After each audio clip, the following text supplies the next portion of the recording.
Hi, everybody. My name is Wayne Kennedy. Nice to meet all of you, even though we're not really in the same room.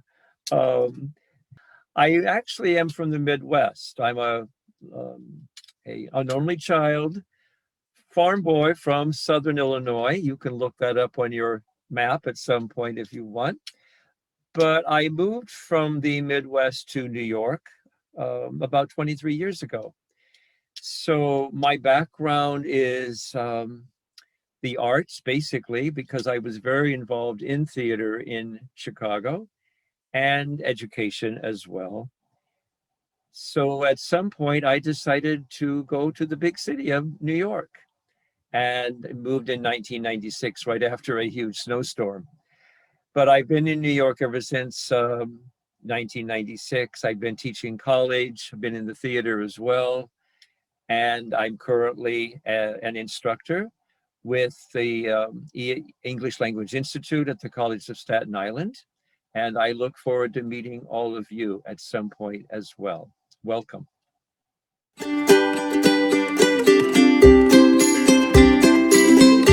One of the courses that I teach is reading and writing. And in teaching this course of reading and writing, there are many ways to approach that.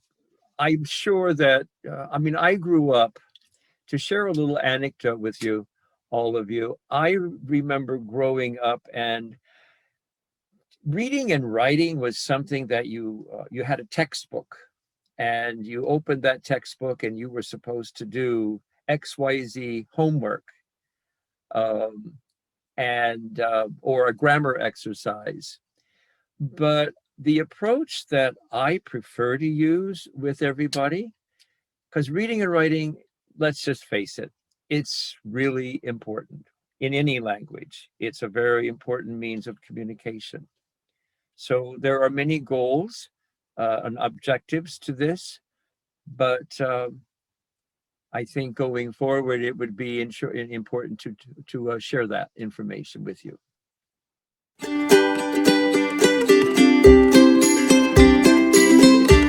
The main goal that I wish to share is that in order to read, why do we read? We read to comprehend.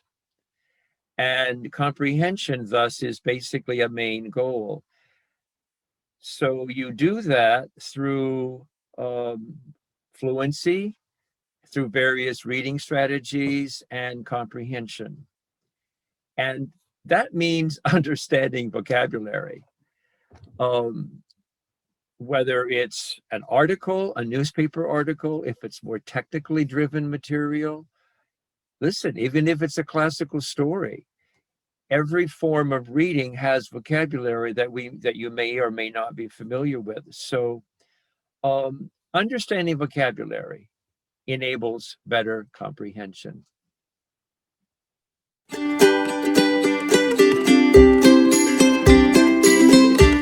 Well, a number of skills are required in this course.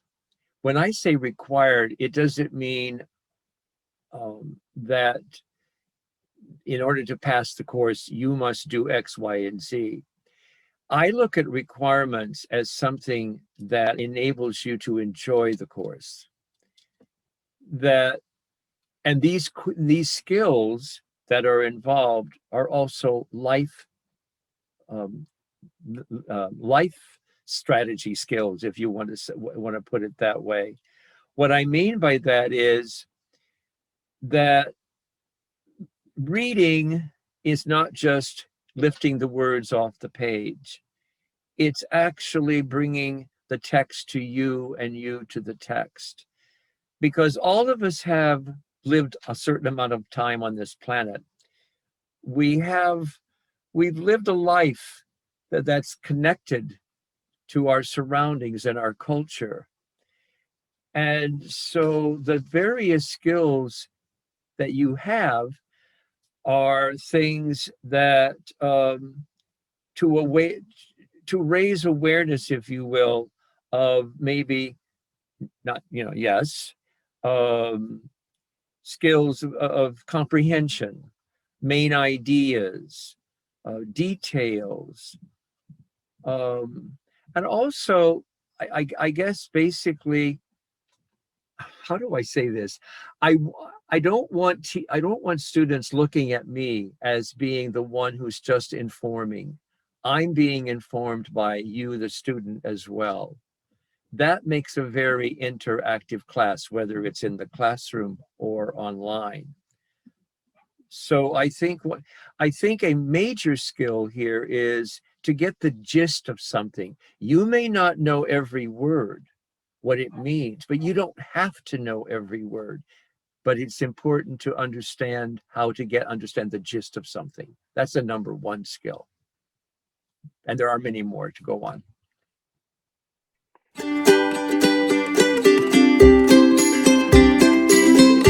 This has been an ongoing development journey for everybody. I don't want to just easily say, hey, you know what? We magically did this overnight when we created online online uh, education, etc. This has been a journey for everybody.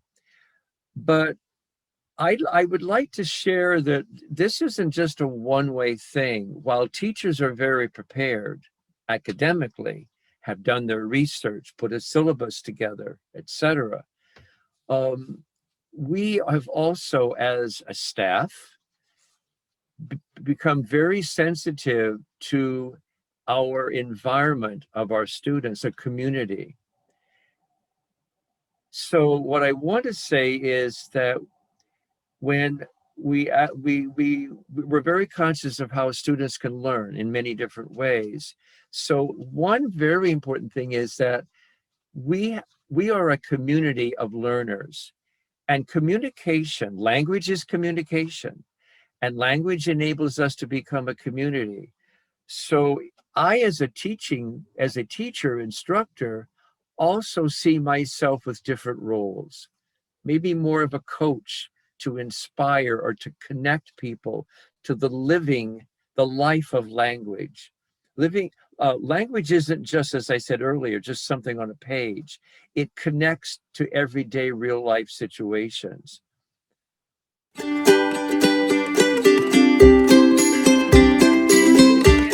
The online course of reading and writing, there are many things uh, that result, such as greater awareness, if you will, of obviously the correct usage of English grammar in writing and speaking also. But also in a reading and writing course, you learn to improve your speaking ability, because in terms of comprehension or fluency. In reading and writing, you have the opportunity to give oral presentations, perhaps, about something, increase your reading speed, comprehension, improve your reading fluency. I may have mentioned that already. Enlarging your vocabulary. That's a very much a skill that would be improved. Um, and also to write academic papers, essays, summaries, um, paraphrasing even. So um, yes, many different skills that one would give focus to.